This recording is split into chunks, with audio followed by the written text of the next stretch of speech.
So this is how I almost scammed someone. So there was this one instance where I put up this old camera up for sale. And the reason why I put it up for sale is because it needed new batteries, and I didn't want to go buy the new batteries to put it in there because if you could see, I already have two Sony cameras and I don't shoot with film cameras.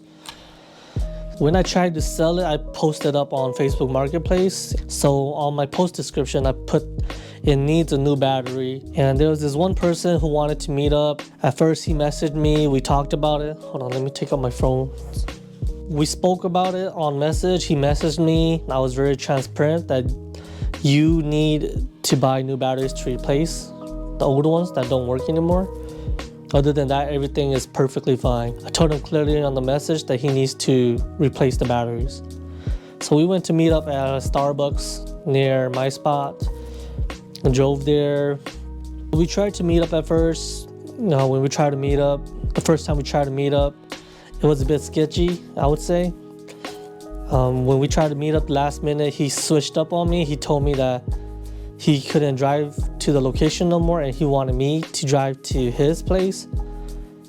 And it just felt really uncomfortable. I don't really do meetups at private locations such as someone's home.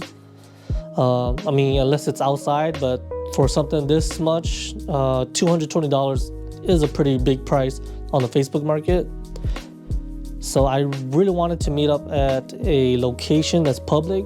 We agreed to reschedule to meet at the coffee shop again. Once we rescheduled, we eventually went there. I got in there earlier, so I went inside the coffee shop to sit down. When I sat down, waited about 10 minutes, he showed up.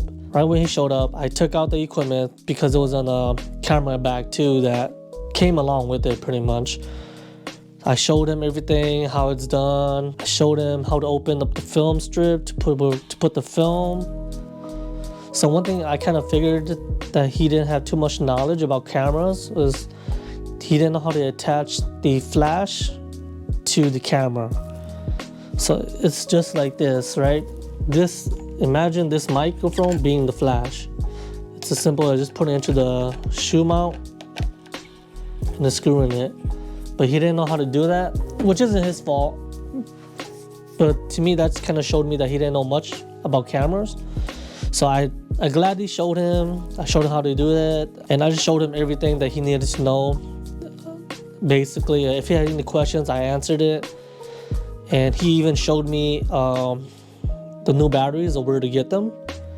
And he told me, yeah, I know where to get the new batteries. So to me, since he said he knows how to get the new batteries and how to replace them, I thought, okay, fine. That's good. We don't have to worry about that. As long as you're aware of it and I'm aware of it, we're good. So he sent me the payment through one of the payment apps. We shook hands, we agreed on the payment, and we agreed on the exchange. We both went our separate ways. About 2-3 hours later, he messaged me back saying that he didn't know how to use it and he wanted to return the camera, right?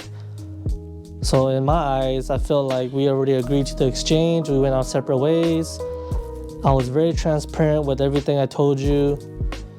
And honestly, I don't do refunds unless there was something that happened that I didn't let you know about.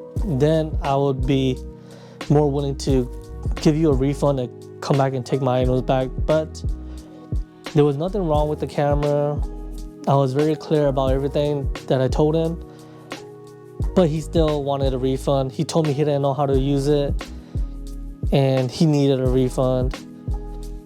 It just doesn't work like that with me.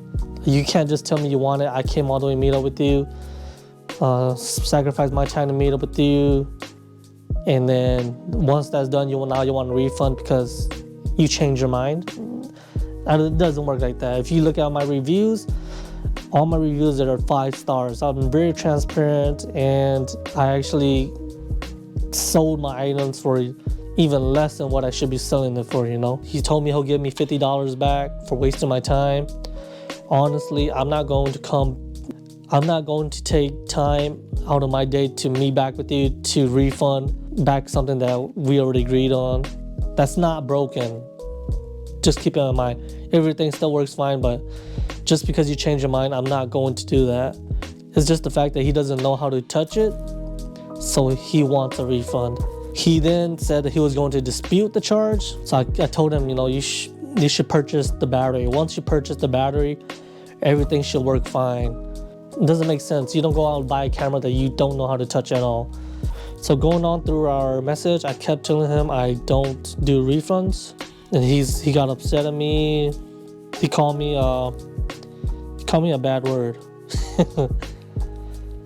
But there's a twist after this, right? So after cussing me out and then threatening me pretty much, I would say a few hours later, this is his message right here.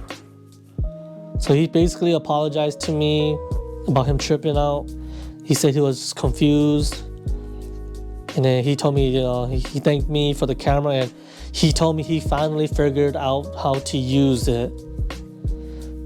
So me realizing that, okay, well, in my head, I felt like, well, that's the whole point of you buying something, right?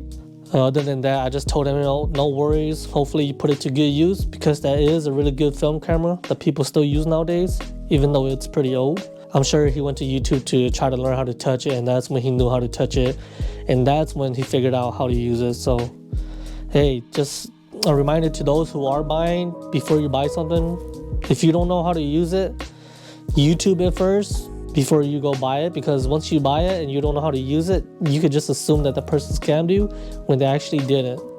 So that's just my opinion. That's just my advice to everyone.